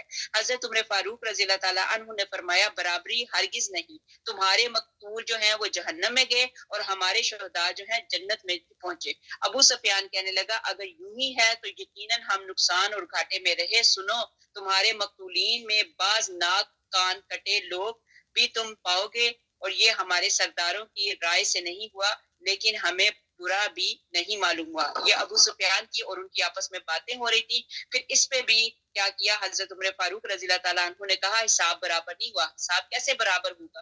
ہمارے جو لوگ شہید ہوئے ہیں تو وہ تو اللہ کی جنتوں میں ہوں گے، لیکن تمہارے جو لوگ ہوئے ہیں تو وہ جہنموں میں ہوں گے، لیکن ہمارے شہداء جو ہیں وہ جنتی ہیں اور تمہارے مقتول جو ہیں وہ جہنمی ہیں۔ تو باقی بات بھی یہی ہے۔ اسی میں کیا ہوا کہ حضرت امیر حمزہ رضی اللہ تعالیٰ عنہ کی شہادت ہوئی۔ تو اب وہ کیا کیا کہ اب جو دیکھا تو معلوم ہوا کہ حضرت حمزہ رضی اللہ تعالیٰ عنہ کا پیٹ چاک کر دیا گیا تھا اور ہندا نے ان کا کلیجہ چبایا تھا لیکن نگل نہ سکی تو اگل دیا۔ اب یہ کیا کیا، ہندا نے کیا کیا، حضرت امیر حمزہ رضی اللہ تعالیٰ عنہ کے کلیجے کو کاٹا، کلیجہ پکڑ کے تو اپنا وہ چبایا، لیکن جب وہ نکلنے لگی تو ان کو جیسے وامٹ کی طرح ہوا تو وہ اگل دیا۔ حضور پاک صلی اللہ علیہ وسلم نے فرمایا ناممکن تھا کہ اس کے پیٹ میں حمزہ کا ذرا سا گوشت بھی چلا جائے۔ اللہ تعالی حمزہ کے کسی جسم کے حصے کو جہنم میں لے جانا نہیں چاہتا تھا، چنانچہ حضرت حمزہ رضی اللہ تعالیٰ عنہ کے جنازے کو اپنے سامنے رکھ کر نماز جنازہ ادا کی۔ نبی پاک حضرت محمد مصطفیٰ صلی اللہ علیہ وآلہ وسلم کو حضرت حمزہ رضی اللہ تعالیٰ عنہ سے بڑی محبت تھی۔ پھر ان کا نماز جنازہ ادا کیا تو کیا کیا، جنازہ ادا کی، پھر ایک انصاری رضی اللہ تعالیٰ عنہ کا جنازہ لایا گیا، وہ حضرت حمزہ رضی اللہ تعالیٰ عنہ کے پہلو میں رکھا گیا اور آپ صلی اللہ علیہ وآلہ وسلم نے پھر نماز جنازہ پڑھی۔ انصاری کا جنازہ اٹھا لیا گیا، لیکن حضرت حمزہ رضی اللہ تعالیٰ عنہ کا جو جنازہ ہے وہ وہی، حضرت حمزہ رضی اللہ تعالیٰ عنہ کا جنازہ جو ہے وہ وہی رہا۔ اسی طرح 70 شخص لائے گئے اور حضرت حمزہ رضی اللہ تعالیٰ عنہ کی 70 دفعہ نماز جنازہ پڑھی گئی، کیونکہ حضرت امیر حمزہ رضی اللہ تعالیٰ عنہ کا جنازہ وہیں پہ پڑا رہا۔ تو باقی جتنے وہ صحابہ آئے ان کے نماز جنازہ پڑھنے لگے، تو ساتھ ہی حضرت حمزہ رضی اللہ تعالیٰ عنہ کا جنازہ وہی تھا، ان کی بھی نماز جنازہ جو ہے وہ 70 مرتبہ پڑھائی گئی۔ آگے ہمارے پاس ایک اور مثال تھی ان کی، ابو طلحہ کی بتا دوں۔ امیر المومنین حضرت عائشہ رضی اللہ تعالیٰ عنہا کا بیان ہے کہ میرے والد حضرت ابو بکر صدیق رضی اللہ تعالیٰ عنہ جب احد کا ذکر فرماتے تو صاف کہتے تھے کہ اس دن کی تمام تر فضیلتوں کا صحرا جو ہے حضرت طلحہ رضی اللہ تعالیٰ عنہ کے سر پہ ہے۔ بات کرنے والے کون سے؟ حضرت ابو بکر صدیق رضی اللہ تعالیٰ عنہ، اور وہ ان کو کر رہے ہیں، ابی بی عائشہ رضی اللہ تعالیٰ عنہ کو فرما رہے ہیں کہ جو حضرت طلحہ جو ہے اس دن کی کامیابی کا صحرا جو ہے حضرت طلحہ کے سر پہ ہے، کہ جب کہتے ہیں کہ جب میں لوٹ کر آیا تو میں نے دیکھا کہ ایک شخص حضور پاک صلی اللہ علیہ وسلم کی حمایت میں جان ٹکائے لڑ رہا ہے۔ میں نے کہا کہ اللہ تعالیٰ کرے یہ طلحہ ہو۔ اب جو میں قریب آ کر دیکھا تو طلحہ ہی تھے۔ میں نے کہا الحمدللہ میری قوم کا ایک شخص ہے، اور میرے اور مشرکوں کے درمیان ایک شخص تھا جو مشرکین میں کھڑا ہوا تھا، لیکن اس کے بے پناہ حملے مشرکوں کی ہمت توڑ رہے تھے۔ غور سے دیکھا تو وہ حضرت ابو عبیدہ بن جراح رضی اللہ تعالیٰ عنہ تھے۔ اب جو میں نے بغور حضور پاک صلی اللہ علیہ وسلم کی طرف دیکھا تو آپ کے سامنے کے دانت ٹوٹ گئے تھے، چہرہ زخمی ہو رہا تھا اور پیشانی میں ذرہ کی 2 کڑیاں کھب گئی تھی۔ مطلب یہ ہے کہ نبی پاک حضرت محمد مصطفیٰ صلی اللہ علیہ وسلم اس جنگ میں شامل تھے۔ حضرت طلحہ بھی کوشش کر رہے تھے کہ میں نبی پاک حضرت محمد مصطفیٰ صلی اللہ علیہ وسلم کے آگے آگے رہوں، کہ کسی مشرک کی کوئی تلوار کوئی تیر نبی پاک حضرت محمد مصطفیٰ صلی اللہ علیہ وسلم کو نہ لگے۔ تو اس وقت دیکھا گیا، غور کیا گیا تو نبی پاک حضرت محمد مصطفیٰ صلی اللہ علیہ وسلم کے سامنے کے دانت بھی ٹوٹے ہوئے تھے، چہرہ بھی زخمی تھا، اور پیشانی کے اندر ذرہ کی 2 جو انہوں نے ذرہ پہنی ہوئی تھی، ذرہ کی 2 کڑیاں جو ہے کھب گئی ہوئی تھی۔ آئے ہائے اللہ اکبر، استغفر اللہ استغفر اللہ۔ میرے آقا کریم صلی اللہ علیہ وسلم کی یہ حالت تھی، تو کہتے ہیں میں آپ صلی اللہ علیہ وسلم کی طرف لپکا، لیکن آپ نے فرمایا ابو طلحہ کی خبر لو۔ میں نے چاہا کہ حضور پاک صلی اللہ علیہ وسلم کے چہرے میں سے وہ دونوں کڑیاں نکالوں، لیکن حضرت عبیدہ رضی اللہ تعالیٰ عنہ نے کیا کیا، مجھے قسم دے کر روک دیا اور خود قریب آئے اور ہاتھ سے نکالنے میں زیادہ تکلیف محسوس کر کے دانتوں سے پکڑ کر ایک کو نکال لیا۔ اب انہوں نے دیکھا کہ میں اگر ہاتھ سے نکالوں گا تو نبی پاک حضرت محمد مصطفیٰ صلی اللہ علیہ وسلم کو تکلیف ہوگی، تو بہتر ہے۔ تو انہوں نے کیا کیا، اپنے دانتوں کے ساتھ وہ ذرہ، وہ ظاہری بات ہے وہ لوہے کی بنی ہوئی تھی، تو ایک ذرہ کی جو کڑی تھی اس کو نکال لیا، لیکن اس میں ان کا دانت بھی ٹوٹ گیا۔ پھر کہتے ہیں میں نے اب پھر چاہا کہ دوسری میں نکالوں، لیکن حضرت ابو عبیدہ رضی اللہ تعالیٰ عنہ نے پھر قسم دی تو میں رک گیا۔ انہوں نے پھر دوسری کڑی نکالی، اب کی مرتبہ بھی ان کے دانت ٹوٹے۔ اس سے فارغ ہو کر ہم حضرت طلحہ رضی اللہ تعالیٰ عنہ کی طرف متوجہ ہو گئے. ہم نے دیکھا کہ 70 سے زیادہ زخم انہیں لگ چکے ہیں، انگلیاں کٹ گئی ہیں. ہم نے پھر ان کی بھی خبر لی. حضور پاک صلی اللہ علیہ وسلم کے زخم کا خون حضرت ابو سعید خدری رضی اللہ تعالیٰ عنہ نے چوسا تاکہ خون ختم جائے. پھر ان سے کہا گیا کہ کلی کر ڈالو، لیکن انہوں نے کہا اللہ کی قسم میں کلی نہ کروں گا. پھر میدان جنگ میں چلے گئے. حضور پاک صلی اللہ علیہ وسلم نے فرمایا اگر کوئی شخص جنتی شخص کو دیکھنا چاہتا ہو تو وہ انہیں دیکھ لے. چنانچہ یہ اسی میدان میں شہید ہو گئے. اللہ اکبر، اللہ اکبر. اتنے خوش قسمت تھے کہ وہ نبی پاک حضرت محمد مصطفیٰ صلی اللہ علیہ وآلہ وسلم کے ساتھ تھے. اس میں جنگ بدر اور جنگ احد کے متعلق بہت زیادہ ڈیٹیل ہے. الحمدللہ تھوڑی بہت ڈیٹیل اس آیزہ نے آپ کے سامنے کلیئر کر دی. آگے ہمارے پاس آ گئی آیت نمبر 154. پھر اس نے اس غم کے بعد تم پر امن نازل فرمایا اور تم میں سے ایک جماعت کو امن کی نیند آنے لگی. ہاں کچھ وہ لوگ بھی تھے کہ انہیں اپنی جانوں کی پڑی ہوئی تھی. وہ اللہ تعالیٰ کے ساتھ ناحق جہالت بھری بدگمانیاں کر رہے تھے اور کہتے تھے کیا ہمیں بھی کسی چیز کا اختیار ہو تو کہہ دے کہ کام تو کل کا کل اللہ کے اختیار میں ہے. یہ لوگ اپنے دلوں کے بھید تجھے نہیں بتاتے. کہتے ہیں کہ اگر ہم کو کچھ بھی اختیار ہوتا تو یہاں قتل نہ کیا جاتے. کہہ دے کہ وہ تم اپنے گھروں میں ہوتے پھر بھی جن کی قسمت میں قتل ہونا ہوتا تھا وہ تو مقتل کی طرف چل کھڑے ہوتے. اللہ تعالیٰ کو تمہارے سینوں کی باتوں کا آزمانا اور تمہارے دل کے ارادوں کا نکھارنا تھا. اللہ تعالیٰ دلوں کے بھید سے آگاہ ہے. تم میں سے جن لوگوں نے اس دن پیٹھ دکھائی جس دن دونوں جماعتوں کی مٹ بھیڑ ہو گئی تھی، یہ لوگ اپنے بعض کرتوتوں کے باعث شیطانی اغوا میں آ گئے، لیکن یقین جانو کہ اللہ تعالیٰ نے انہیں معاف فرما دیا. اللہ تعالیٰ ہی بخشنے والا اور تحمل والا ہے. حضرت عبداللہ بن مسعود رضی اللہ تعالیٰ عنہ فرماتے ہیں کہ لڑائی کے وقت کی اونگ اللہ تعالیٰ کی طرف سے ہے اور نماز میں اونگ کا آنا شیطانی حرکت ہے. حضرت ابو طلحہ رضی اللہ تعالیٰ عنہ کا بیان ہے کہ احد والے دن مجھے اس زور سے اونگ آنے لگی کہ بار بار تلوار میرے ہاتھ سے چھوٹ گئی. آپ فرماتے ہیں کہ جب میں نے آنکھ اٹھا کر دیکھا تو تقریباً ہر شخص کو اسی حالت میں دیکھا. مطلب یہ ہے کہ اس دن اللہ سبحانہ تعالیٰ نے لوگوں کے یہ مسلمانوں کے دلوں میں سکینہ اتار دیا. سکینہ یہ ہوتا ہے سکون. تو وہ جب بندہ تھوڑا سی نیند لے لے، تھوڑی سی نیپ لے لے تو وہ بندہ فریش ہو جاتا ہے. تو اللہ تعالیٰ کی طرف سے اس دن ان کے اوپر اللہ تعالیٰ نے سکینہ اتار دی. ان کے دلوں کے خیالات یہ تھے کہ اگر ہمارا کچھ بھی بس چلتا تو آج کی موت سے بچ رہتے. اور چپکے چپکے یوں کہتے تھے کہ حضرت زبیر رضی اللہ تعالیٰ عنہ کا بیان ہے کہ اس سخت خوف کے وقت ہمیں تو اس قدر نیند آنے لگی کہ ہماری ٹھوڑیاں جو ہیں سینوں سے لگ گئی. اور میں نے اپنی اس حالت سے معتب بن کشیر کہ یہ الفاظ سنے کہ اگر ہمیں کچھ بھی اختیار ہوتا تو یہاں قتل نہ ہوتے. یہ اللہ تعالیٰ کی طرف سے اللہ سبحانہ تعالیٰ نے یہ نیند اتاری تھی. آگے اے ایمان والو تم ان لوگوں کی طرح نہ ہونا جنہوں نے کفر کیا اور اپنے بھائیوں کے حق میں جبکہ وہ سفر میں ہوں یا جہاد میں ہوں کہا کہ یہ ہمارے پاس ہوتے تو نہ مرتے نہ مار ڈالے جاتے. اس کی وجہ یہ تھی کہ اس خیال کو اللہ تعالیٰ ان کی دلی حسرت کا سبب بنا دے. اللہ تعالیٰ جلاتا ہے اور مارتا ہے اور اللہ تعالیٰ تمہارے ہر عمل کو دیکھ رہا ہے. قسم ہے اگر تم اللہ کی راہ میں شہید کیے جاؤ یا اپنی موت مرو، بے شک اللہ کی بخشش اور رحمت اس سے بہتر ہے جسے یہ جمع کر رہے ہیں. بالیقین خواہ تم مر جاؤ خواہ مار ڈالے جاؤ، جمع تو اللہ تعالیٰ کی طرف ہی کیے جاؤ گے.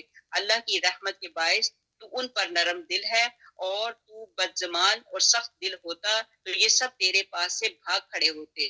تو ان سے درگزر کر اور ان کے لیے استغفار کر اور کام کا مشورہ ان سے کر لیا کر. پھر جب تیرا پختہ ارادہ ہو جائے تو اللہ تعالیٰ پر بھروسہ کر، بے شک اللہ تعالیٰ توکل کرنے والوں کو دوست رکھتا ہے. ایمان والوں کو فاسد اعتقاد رکھنے کی ممانعت بتائی گئی کہ یہاں پہ یہی ہے کہ اللہ کی راہ میں قتل ہونا یا مرنا اللہ کی مغفرت اور رحمت کا ذریعہ ہے اور یہ قطعاً دنیا اور مافیا سے بہتر ہے کیونکہ یہ فانی ہے اور وہ باقی اور ابدی ہے. پھر ارشاد ہوتا ہے کہ خواہ کسی طرح دنیا چھوڑ کر یا قتل ہو کر لوٹنا تو اللہ ہی کی طرف ہے. پھر اپنے اعمال کا بدلہ اپنی آنکھوں سے دیکھ لو گے، چاہے برا ہو یا چاہے اچھا ہو. یہ اللہ سبحانہ تعالیٰ کی طرف سے ہی ہوتا ہے. اگر اللہ تعالیٰ تمہاری مدد کرے تو تم پر کوئی غالب نہیں آ سکتا، اور اگر وہ تم کو چھوڑ دے تو اس کے بعد کون ہے جو تمہاری مدد کرے. ایمان والوں کو اللہ تعالیٰ ہی پر بھروسہ رکھنا ہے. ناممکن ہے کہ نبی سے خیانت ہو جائے. ہر خیانت کرنے والا خیانت کو لیے ہوئے قیامت کے دن حاضر ہوگا. پھر ہر شخص اپنے اعمال کا پورا پورا بدلہ دیا جائے گا اور وہ ظلم نہ کیے جائیں گے. کیا پس وہ شخص جو اللہ کی خوشنودی کے درپے ہے اس شخص جیسا ہے جو اللہ کی ناراضگی لے کر لوٹتا ہے اور جس کی جگہ جہنم ہے جو بدترین جگہ ہے. اللہ تعالیٰ کے پاس یہ بڑے مرتبوں پر ہیں. ان کے تمام اعمال اللہ کو بخوبی دیکھ رہا ہے. اللہ ان کے تمام اعمال اللہ بخوبی دیکھ رہا ہے. بے شک مسلمانوں پر اللہ کا بڑا احسان ہے کہ ان میں سے ایک رسول ان میں بھیجا جو انہیں ان کی آیتیں پڑھ کر سناتا ہے اور انہیں پاک کرتا ہے اور انہیں کتاب اور حکمت سکھاتا ہے. یقیناً یہ سب اس سے پہلی کھلی گمراہی میں تھے. نبی پاک حضرت محمد مصطفیٰ صلی اللہ علیہ وسلم اپنی امت پر بہت رحم دل تھے. مسند احمد میں ہے کہ رسول پاک صلی اللہ علیہ وآلہ وسلم نے حضرت ابو امامہ باہلی کا ہاتھ پکڑ کر فرمایا: اے ابو امامہ، بعض مومن وہ ہیں جن کے لیے میرا دل تڑپ اٹھتا ہے. کہ نبی پاک حضرت محمد مصطفیٰ صلی اللہ علیہ وسلم کہتے ہیں کہ بعض ایسے بھی مومن ہیں جن کے لیے میرا دل تڑپ اٹھتا ہے. پھر باہمی مشورے کی بات بتائی گئی کہ مشورہ کرنا جو ہے سنت ہے. اسی طرح احد کے موقع پر بھی آپ نے مشورہ کیا، آیا مدینے میں رہ کر لڑیں یا باہر نکلیں. آپ نے جنگ احزاب کے موقع پر بھی اپنے اصحاب سے مشورہ لیا.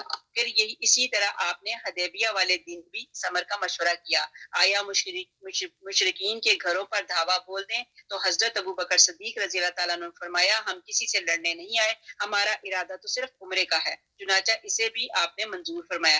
جب منافقین نے آپ کی بیوی صاحبہ ام المومنین حضرت عائشہ رضی اللہ تعالیٰ عنہا پر تہمت لگائی تو آپ صلی اللہ علیہ وآلہ وسلم نے فرمایا: اے مسلمانوں، مجھے مشورہ دو کہ ان لوگوں کا میں کیا کروں جو میرے گھر والوں کو بدنام کر رہے ہیں. اللہ کی قسم میرے علم میں تو میرے گھر والوں میں کوئی برائی نہیں، اور جس شخص کے ساتھ تہمت لگا رہے ہیں واللہ میرے نزدیک وہ بھی بھلائی والا ہی ہے. یہ اس بارے میں کیا جا رہا تھا کہ جب بی بی عائشہ رضی اللہ تعالیٰ عنہا پہ تہمت لگائی تھی تو نبی پاک حضرت محمد مصطفیٰ صلی اللہ علیہ وسلم کا دل تو ان کی طرف سے صاف تھا، لیکن لوگوں نے چونکہ ان کے اوپر تہمت لگائی تھی تو وہ اسی کے متعلق کر رہے ہیں کہ میں ایسے لوگوں کا کیا کروں. اللہ اکبر، کتنا بڑا دل تھا ان کا کہ کیسی کیسی تہمتیں انہوں نے برداشت کی. پھر نبی پاک حضرت محمد مصطفیٰ صلی اللہ علیہ وسلم کے متعلق بتایا کہ نبی پاک صلی اللہ علیہ وآلہ وسلم صادق بھی ہیں اور امین بھی ہیں.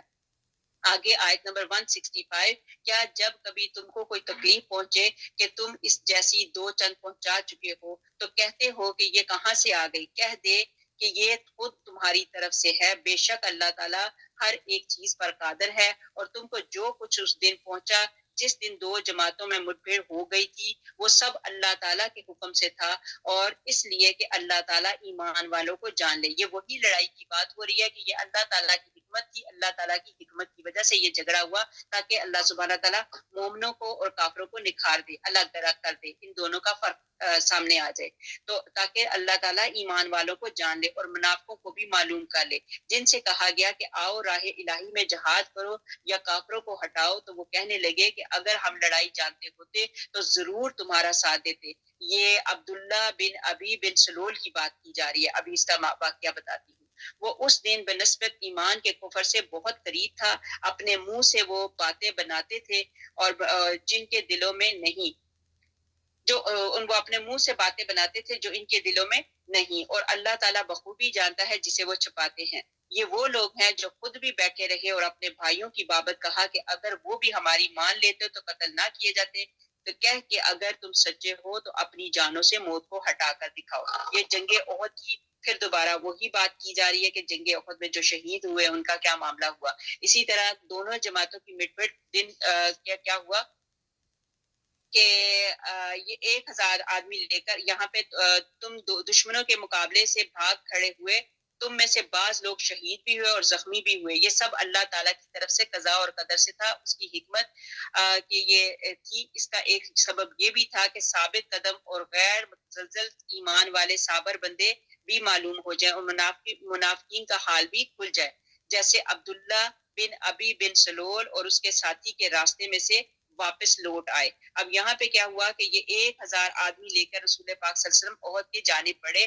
آدھے راستے میں عبداللہ بن ابی سلول بگڑ گیا. اب یہ کیا کہنے لگا کہ اوروں کی مان لی اور مدینے سے نکل کھڑے ہوئے اور میری نہ مانی. انہوں نے کہا, عبداللہ بن سلول نے پہلے کہا تھا کہ آپ ایسے کریں, مدینے کے اندر ہی رہ کے لڑائی کی جائے. حالانکہ اس وقت یہ مشورہ ٹھیک دے رہا تھا, لیکن اب یہاں پہ اس نے کیا کیا, میں نے تو آپ کو پہلے ہی کہا تھا کہ اندر رہ کے لڑائی کی ہے, لیکن یہ ہے کہ اب آپ لوگوں نے کیا کیا, باہر نکلے ہو اور اس وقت میرا کہنا بھی نہیں مانا. تو اس نے کیا کیا, اپنے لوگوں کو لے کے الگ ہوا. اب کہتا ہے کہ اس وقت میری نہیں مانی. اللہ کی قسم ہمیں نہیں معلوم کہ ہم کس فائدے کو مد نظر رکھ کر اپنی جانیں دیں. لوگوں کیوں جانے کھول رہے ہو؟ جس قدر نفاق اور شک شبہ والے لوگ تھے اس کی آواز پر لگ گئے اور تہائی لشکر لے کر یہ پلید واپس لوٹ گیا. حضرت عبداللہ بن عمر بن حرام بن سلمہ کے بھائی ہر چند انہیں سمجھاتے رہے. اب دوسرے لوگ جو تھے کہ عبداللہ بن ابی سلول اور اس کے لوگوں کو سمجھاتے رہے کہ تم اس طرح مت کرو, نبی پاک حضرت محمد مصطفیٰ صلی اللہ علیہ وسلم کے ساتھ آ کے نکلے ہو تو ساتھ ہی چلو. لیکن انہوں نے کیا کیا, یہ اپنی پیٹھ پھیر کے وہاں سے چلے گئے. تو اور پھر یہ انہوں نے یہ کیا کیا, لڑائی کو چھوڑ کے تو وہاں سے نکل گئے. تو ٹھیک ٹھاک وہاں پہ نقصان ہوا, کچھ دوسرے لوگوں کے بھی دل جو ہوئے اس کو دیکھ کے تو وہ بھی سمجھے کہ بس ہماری اب شامت آئی ہے. تو یہ اس نے اس وقت بھی بہت زیادہ منافقت کا کام کیا. آگے ہمارے پاس آیت نمبر آگے 169. جو لوگ اللہ کی راہ میں شہید کیے گئے ہیں ان کو ہرگز مردہ نہ سمجھو بلکہ زندہ ہیں, اپنے رب کے پاس روزیاں دیے جاتے ہیں. اللہ تعالیٰ نے اپنا فضل جو انہیں دے رکھا ہے اس سے بہت خوش ہیں اور خوشیاں منا رہے ہیں, اور ان لوگوں کی جو اب تک ان سے نہیں ملے ان کے پیچھے ہیں, یوں کہ ان پر نہ کوئی خوف ہے اور نہ وہ غمگین ہوں گے, اور وہ خوش وقت ہے اللہ کی نعمت اور فضل سے, اور اس سے بھی اللہ تعالیٰ ایمان والوں کے اجر برباد نہیں کرتا. جن لوگوں نے اللہ اور اللہ کے رسول کی حکم کے مطابق حکم کو قبول کیا اور اس کے بعد کہ انہیں پورے زخم لگ چکے تھے, ان میں سے جنہوں نے نیکی کی اور پرہیزگاری برتی ان کے لیے بڑا بھاری اجر ہے. وہ لوگ کہ جب ان سے لوگوں نے کہا کہ کافروں نے تمہارے مقابلے پر لشکر جمع کر لیے ہیں, تم ان سے خوف کھاؤ, تو ان سے بات نے تو اس بات سے انہیں ایمان میں اور بڑھا دیا اور کہنے لگے ہمیں اللہ کافی ہے اور وہ بہت اچھا کارساز ہے. اب یہاں پہ جب انہوں نے ان کے ایمان کو مطلب للکارنے کی کوشش کی, ساری اس طرح کی باتیں کی, تو انہوں نے کہا, اپنے دل ان کے بڑے مضبوط تھے اور انہوں نے ان کو بھی یہی جواب دیا, حسبنا اللہ و نعم الوکیل. یہاں پہ وہی بات ہو رہی ہے کہ ہمارے لیے جو ہے ہمارا اللہ جو ہے وہ کافی ہے, کہ حسبنا اللہ و نعم الوکیل, اور بڑھا دیا اور کہنے لگے ہمارے لیے اللہ کافی ہے اور وہ بہت اچھا کارساز ہے. اسی طرح یہ جو پڑھائی ہے اس کو اگر انڈر لائن کرنا چاہتے ہیں آپ کر سکتے ہیں. آیت نمبر 173, خدا نہ خواستہ کبھی کہیں کسی پہ مسئلہ پڑ جائے تو آپ یہ 313 مرتبہ اس کا ذکر کرے, ورد کرے, تو انشاءاللہ تعالی اللہ سبحانہ تعالی آپ کے لیے, وہ کہتے ہیں نا کہ ہم نے دنیا میں کوئی کیس ہوتا ہے تو کہتے ہیں کہ ہم چوٹی کا وکیل کریں گے. جب آپ نے اپنا وکیل ہی اللہ بنا لیا تو اس میں تو کامیابی ہی کامیابی ہے. تو وہی بات ہے, حسبنا اللہ و نعم الوکیل.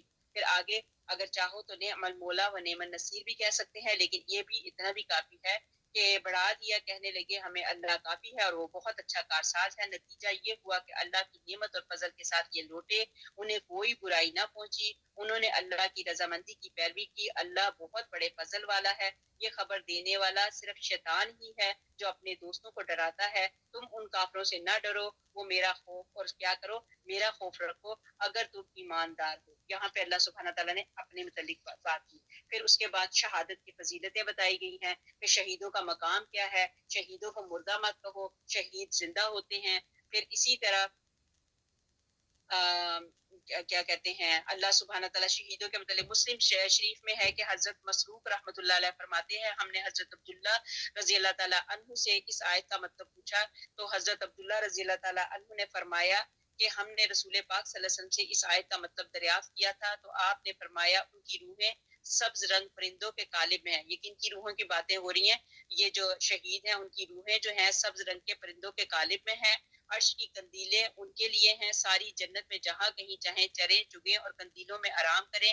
ان کی طرف ان کے رب ایک مرتبہ نظر کی اور دریافت فرمایا. پھر وہ کیا کرتے ہیں, پھر ان کی طرف ان کے رب نے ایک مرتبہ نظر کی اور دریافت فرمایا کچھ چاہتے ہو. اب سوچو یہاں پہ کہ شہیدوں کا اللہ تعالیٰ نے کتنا بڑا درجہ دیا, اور شہیدوں کی طرف اللہ تعالیٰ کی نظر ہوئی, تو اللہ تعالیٰ ان کی طرف اپنی نظر رحمت کر کے اللہ تعالیٰ فرماتے ہیں کہ اللہ تعالیٰ کہتے ہیں کہ کچھ تم چاہتے ہو. تو آگے سے یہ شہید کہتے ہیں کہ اے اللہ کیا مانگے, ساری جنت میں جہاں کہیں سے چاہیں کھائیں پیئیں، اختیار ہے، پھر کیا طلب کرے؟ اللہ تعالیٰ نے ان سے پھر پوچھا، تیسری مرتبہ بھی یہی سوال کیا۔ جب انہوں نے دیکھا کہ بغیر کچھ مانگے چارہ ہی نہیں، تو کہنے لگے، اے ہمارے رب، ہم چاہتے ہیں کہ تو ہماری روحوں کو جسم کی طرف لوٹا دے، پھر ہم دنیا میں جا کر تیری راہ میں جہاد کریں اور پھر مارے جائیں۔ اب معلوم ہو گیا کہ انہیں کسی اور چیز کی حاجت نہیں، تو ان سے پوچھنا چھوڑ دیا گیا کہ کیا چاہتے ہیں۔ یہاں پہ اللہ سبحانہ تعالیٰ خود شہیدوں سے پوچھیں گے کہ کیا چاہتے ہو، اور وہ کہیں گے اللہ سبحانہ تعالیٰ ہمیں یہاں پہ ہر چیز مل گئی۔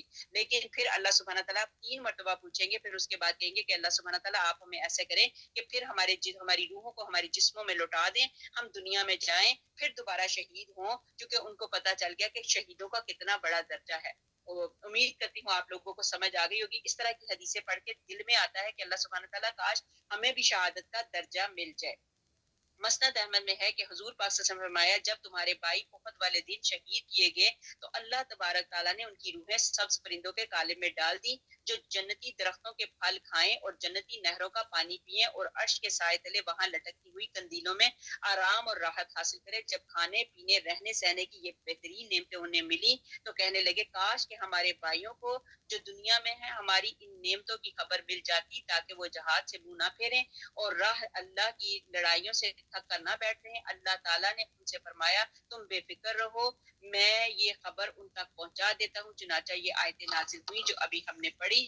تو یہ دیکھیں فلسطین کے لوگ، ان کے لوگوں کو جیسے کہا جاتا ہے وہ قتل و غارت شہید ہو رہے ہیں، لیکن پھر بھی وہ کیا کہہ رہے ہیں؟ الحمدللہ الحمدللہ الحمدللہ۔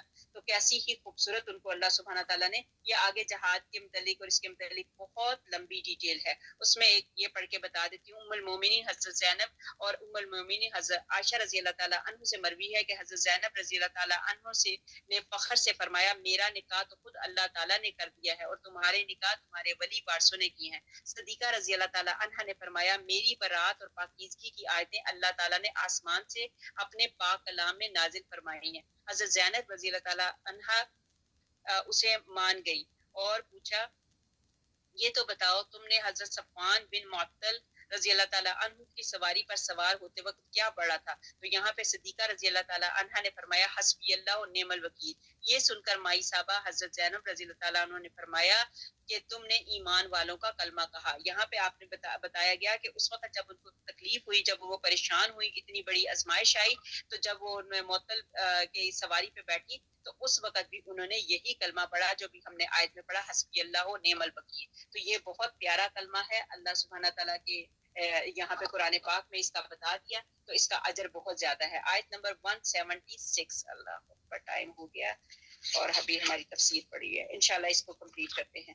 کفر میں آگے بڑھنے والے لوگ تجھے غمناک نہ کریں، یقین مان کہ یہ اللہ تعالیٰ کا کچھ نہ بگاڑ سکیں گے۔ اللہ تعالیٰ کا ارادہ ہے کہ ان کے لیے آخرت کا کوئی حصہ نہ کرے اور ان کے لیے بڑا عذاب ہے۔ کفر کو ایمان کے بدلے خریدنے والے ہرگز ہرگز اللہ تعالیٰ کو کوئی نقصان نہیں پہنچا سکتے اور انہی کے لیے المناک عذاب ہیں۔ کافر لوگ ہماری دی ہوئی مہلت کو اپنے حق میں بہتر نہ سمجھیں، یہ مہلت تو صرف اس لیے ہے کہ وہ گناہوں میں اور بڑھ جائیں، اور انہی کے لیے ذلیل کرنے والے عذاب ہیں۔ جس حال پر تم ہو اسی پر اللہ تعالیٰ ایمان والوں کو چھوڑ نہ دے گا جب تک پاک اور ناپاک کو الگ الگ نہ کر دے۔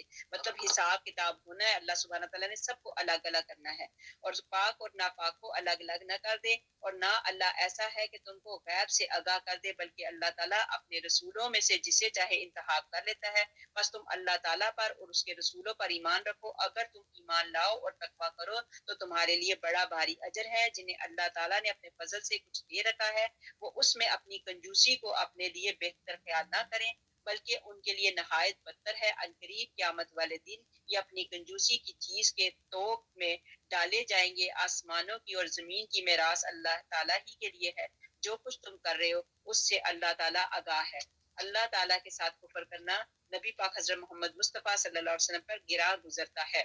پھر بخل کی ممانت بتائے گی کہ بخیل جو ہے اس کا کیا حال ہے۔ صحیح بخاری میں ہے کہ رسول اللہ صلی اللہ علیہ وسلم فرماتے ہیں، جس سے اللہ مال دے اور اس کی زکوٰۃ ادا نہ کرے، اس کا مال قیامت کے دن گنجا سام بن کر جس کی آنکھوں پر 2 نشان ہوں گے تو کی طرح اس کے گلے میں لپٹ جائے گا اور اس کی باچھوں کو چیرتا رہے گا اور کہتا جائے گا، میں تیرا مال ہوں، میں تیرا خزانہ ہوں۔ پھر آپ نے اسی آیت کی تلاوت کی، یہ جو ابھی ہم نے پڑھی تھی۔ استغفر اللہ ربی من کل ذنب واتوب الیہ فاغفر لی۔ آیت نمبر 181، یقیناً اللہ تعالیٰ نے ان لوگوں کا قول بھی سنا جنہوں نے اللہ کے جنہوں نے کہا کہ اللہ تعالیٰ فقیر ہے۔ استغفر اللہ ربی من کل ذنب واتوب الیہ فاغفر لی، استغفر اللہ معذلہ معذلہ معذلہ۔ ان لوگوں نے کہا کہ اللہ تعالیٰ فقیر ہے، ہم توگر ہیں، ان کے اس قول کو ہم لکھ لیں گے اور ان کا انبیاء کو بے وجہ قتل کرنا بھی، اور ہم ان سے کہیں گے کہ جلنے والے عذاب چکھو۔ یہ ہے بدلہ اس کا جو تمہارے ہاتھوں نے پہلے بھیجا، اللہ تعالیٰ اپنے بندوں پر ظلم کرنے والا نہیں۔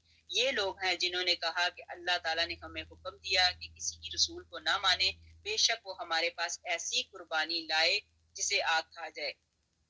تو کہہ کہ اگر تم سچے ہو تو مجھ سے پہلے تمہارے پاس جو رسول اور معجزوں کے ساتھ یہ بھی لائے جسے تم کہہ رہے ہو، پھر تم نے انہیں کیوں مار ڈالا؟ پھر بھی اگر یہ لوگ تجھے جھٹلائیں تو تجھ سے پہلے بھی بہت سے رسول جھٹلائے گئے ہیں جو روشن دلیلیں، صحیفے اور منور کتاب لے کر آئے ہیں۔ جو شخص اپنے آقا کے پاس جا کر اس سے اپنی حاجت طلب کرے اور وہ باوجود بچت ہونے کے نہ دے، اس کے لیے قیامت کے دن زہریلا اژدہا پھن پھیلاتا ہوا بلایا جائے گا۔ یہود کا اللہ تعالیٰ کی شان میں گستاخی کرنا۔ یہودی کیا کرتے تھے؟ اللہ کی شان میں گستاخی کرتے تھے۔ میرے خیال سے یہیں تک رکھتی ہوں، اس کی تفسیر آگے چلیں گے انشاءاللہ تعالیٰ، ابھی کمپلیٹ نہیں ہو سکتی تو یہیں پہ چھوڑتے ہیں۔ آج ہم نے الحمدللہ آیت نمبر 184 تک، سپارہ نمبر 4، سورۃ آل عمران، سورۃ نمبر 3، سورۃ نمبر 3 کی آیت نمبر 184، اسی کے متعلق انشاءاللہ تعالیٰ اگر اللہ نے زندگی کی مہلت دی تو کل پڑھیں گے۔ یہیں تک رکھتے ہیں۔ یہ دیکھ لیں کہ میں نے اور آپ نے جو اللہ تعالیٰ نے ہمیں بتایا، جتنا خرچ کرنے کے لیے کہا، زکوٰۃ کے لیے جو کہا گیا، جو خیرات کرنے کے لیے کہا گیا، اگر ہم یہ چیزیں نہیں کرتے تو اللہ سبحانہ تعالیٰ اس کی سزا کتنی بڑی ہے، اللہ آخر میں اس کی بہت بڑی سزا دے گا۔ اور ویسے بھی ایسی چیزوں میں برکت نہیں جہاں پہ زکوٰۃ نکلتی ہے، اگر ہم نہیں نکالتے تو کیا ہوگا؟ وہ اللہ سبحانہ تعالیٰ خود بخود کسی نہ کسی طریقے سے وہ اس کا نقصان کر کے تو وہ زکوٰۃ جو دینا تھا نہیں دے سکے، تو اللہ سبحانہ تعالیٰ اس کو کسی نہ کسی طریقے سے نکال دیں گے۔ اللہ سبحانہ تعالیٰ ہمیں زکاتیں دینے کی، صحیح طریقے پہ زکاتیں دینے کی توفیق عطا فرمائے، اور اگر ہمارے پاس ایکسٹرا ہے تو اس کو اللہ کی راہ میں دینے کی توفیق عطا فرمائے۔ آمین۔ سبحان ربک رب العزت عما یصفون وسلام علی المرسلین۔